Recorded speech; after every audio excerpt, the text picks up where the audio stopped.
పేద మధ్యతరగతి మహిళల అభ్యున్నతికి ఆర్థిక స్వావలంబనకి సహాయ సంఘాలు ఎంతో ఊతమిస్తాయి. వీటి పునరుద్ధరణకు ప్రతి సంవత్సరానికి కనీసం 20,000 కోట్లకు తగ్గకుండా వచ్చే 5 సంవత్సరాల్లో 1,00,000 కోట్ల రూపాయలు వడ్డీ లేని రుణాలని అందించాలని మా ప్రభుత్వం సంకల్పించింది.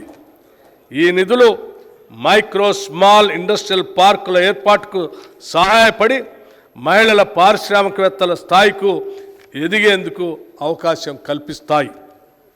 ఈ పథకం ద్వారా ఇందిరా జీవిత బీమా పథకం, ఈ పథకం ద్వారా స్వయం సహాయక సంఘాల్లోని దాదాపు 63.86 లక్షల మంది మహిళా సభ్యులకి జీవిత బీమా సౌకర్యం కల్పిస్తున్నాం. స్వయం సహాయక సంఘాల్లోని సభ్యులు ఎవరైనా ప్రమాదవశత్తు మరణిస్తే వారికి 10 లక్షల జీవిత బీమా చేయటం జరిగింది.